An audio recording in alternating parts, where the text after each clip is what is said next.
ngarang oksu ningthemcha khunda leiba yumnam tanawbi gi yumda khungi village development committee leimarol meira paibi amasung youth club ki mihut sing yawba mifam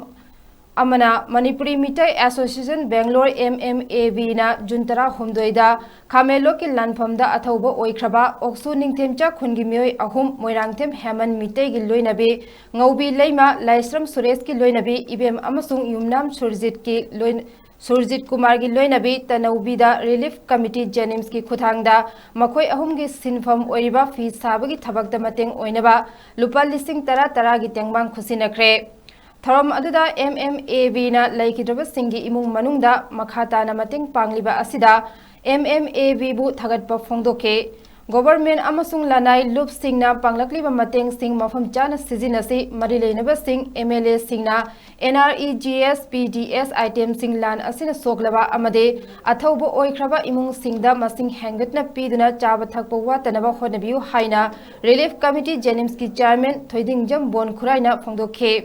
leimarol meira paibigi secretary waribam santi debina relief committee jenims-pu thagatpa phongdokladuna makhoi ahum leikidabda khun asi yamna thamoi sokpa awaba ama oiki haike adubu MMAV na leikidraba singi loinabi ahumda makhoi gi sinpham phi sanariba asida mateng panglakpa asi khun asta mateng pangbani haina lawi amade nungaiba poi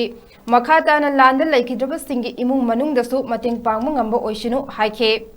Mifam mapu oikiba village development committee ki president Lukram Ibungo Halmitaina asigumba awaba taraba singna mateng pangba ase khun asigi leibak fabani haibaga loinana manipuri mitai association bangalore bu thagatba phongdokhe Jungi tarik tara humdoida khamenoki lanphamda athobu oikraba oksu ningthem sa khundagi Jumnam Suraj Kumar Singhi loinabi tanobi amadi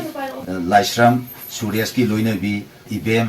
aduga moirangthem Hemant की लोइनबी अखेलंबम ngौबी lemma हाइबा अहुम असिदा Bangalore Manipuri मिटै association ना मोइन हौसिजिक तौरिबा सिनफम सिदैसदा मतें ओइनबा सेंफम खरा पिबिरपगी दमकता अदुगी function अमोइना अखोइना ngasi नुंथेमसा ओक्सुदा पैसा असि मोइ मोहसिला खुसिनबा लाक्सबनी अदुना अतोप पुक्सेन चावसिंगना Manipuri मिटै association Bangalore ना थादेबा सुमाइना थवाइना कोंथा पिग्रबा अथोबसिंगदा अतोप organisation सिनसु थादेबियो हाइना railway committee जेनिम्स की माइकेदेगी Mapalamda leiba Bangalore da leiba matai kangrup grupna leigidaba thopasingsi imung manungda angom matiang pangbi pasiyam nuaja yam thagat ningai oi khogidama awana taba khudin makta mayong na bangam lambu ebiyo haina haije Khameloki thodokta akhoigi isa ahum haibadi Yumnam Sujit Kumar Laisam Suresh Moirangthem Heman makhoi ahum lekhidaba asidasu khongang asigi lamlai kendragi yamna thamoi sokpa awaba ama oiki aduga ngasi manipuri maitai association bangalore na haibiba makhoi ahum asigi loini bisingda phi sabagi khuthangda pitharikliba senpham asi matung tabada